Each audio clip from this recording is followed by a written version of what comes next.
que a tecnologia impacta, né? Como algo positivo, como algo negativo. A gente tem visto muito uma evolução na inteligência artificial, na automação do pensamento humano, e fica esse paradoxo, fica essa dúvida. Você acha que, na sua visão, a tecnologia ela tende a mostrar a evolução do ser humano ou, de certa forma, a gente vai retroceder como capazes de discernimento?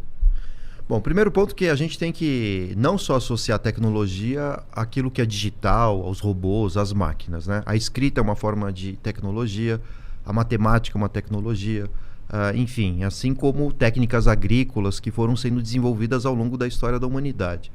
Agora, a grande diferença que surgiu desde a primeira Revolução Industrial, por volta ali de 1660, 1680, foi a ideia de criar o mundo máquina, né? Era uma proposta também de origem filosófica. René Descartes, no século XVII, foi o primeiro filósofo a propor, né, a possibilidade de constituir máquinas para trazer bem-estar, felicidade e fazer o trabalho duro dos seres humanos.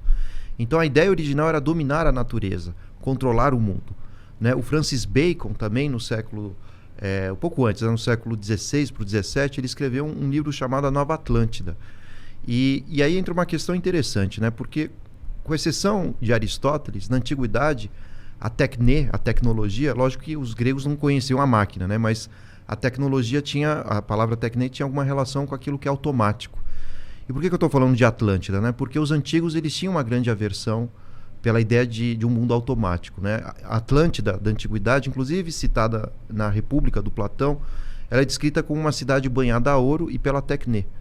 E por que ela afunda, né? Não só porque era banhada a ouro, mas na realidade porque os cidadãos eles se tornaram apáticos, né? Eles não decidiam as questões políticas, a cidade funcionava automaticamente.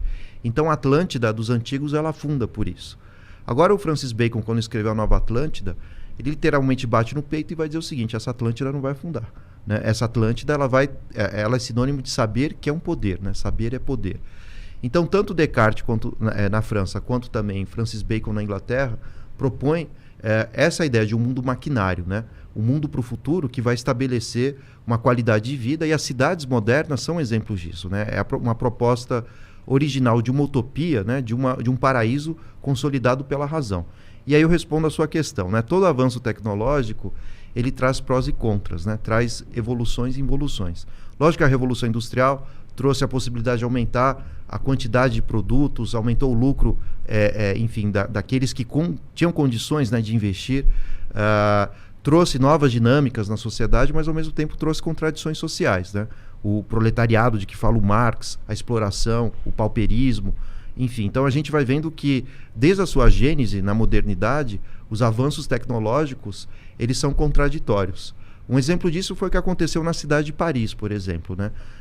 Não só Paris, mas Londres também. No século XIX, eram muito comuns as exposições universais. O que acontecia nessas exposições universais, né? Os grandes empresários, eles expunham em praça pública, inclusive onde era a Torre Eiffel, né? A Torre Eiffel era para ter sido destruída, mas era muito cara destruí-la. Mas o objetivo era mostrar os avanços tecnológicos e científicos da época.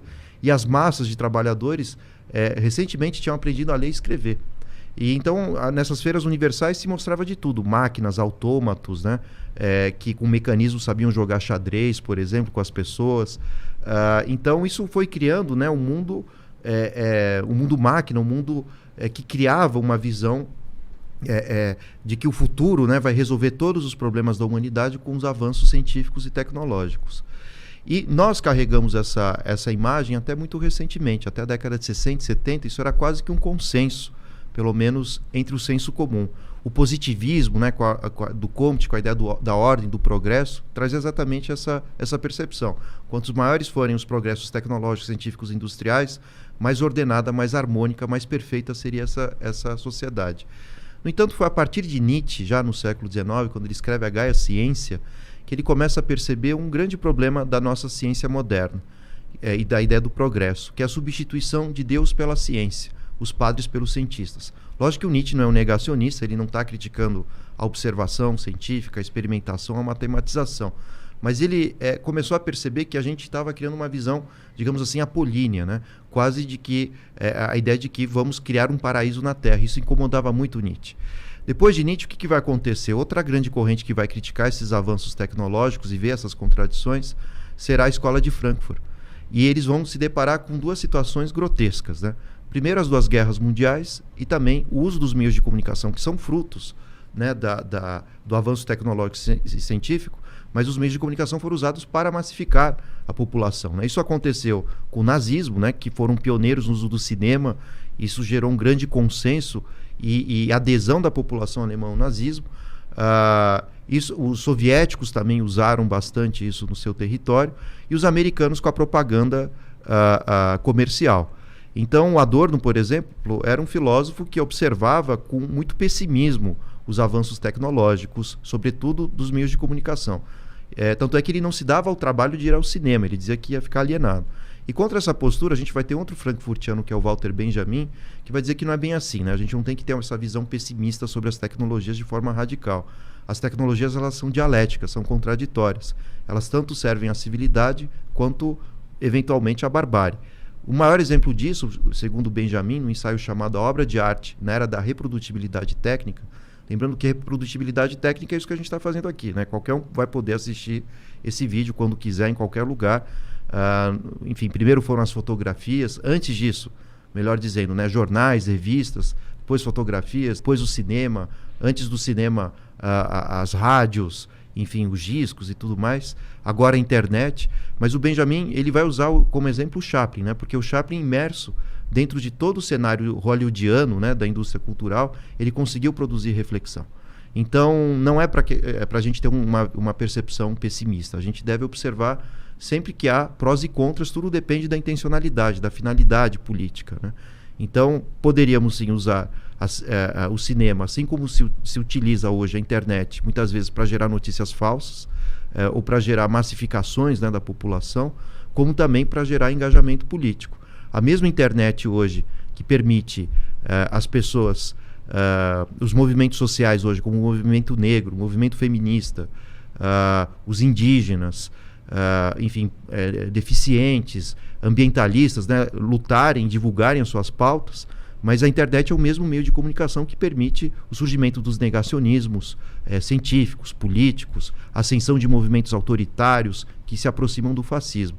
Então, a ideia é que a gente não veja as tecnologias como necessariamente ruins. Elas são contraditórias. E tudo depende da forma como nós a utilizamos, para quais finalidades.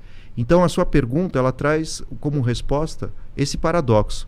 Sempre que houver progressos científicos, tecnológicos, teremos também gargalos, né? Isso acompanha a história de todas as tecnologias, né? Mesmo a escrita. A escrita, ela pode ser desenvolvida para gerar bons livros, grandes reflexões, mas também pode ser que surjam, através da escrita, visões mais fechadas, politicamente anti-humanistas, ou visões religiosas contra-humanistas também, enfim. Então, o problema não é a tecnologia, mas os agentes que as utilizam.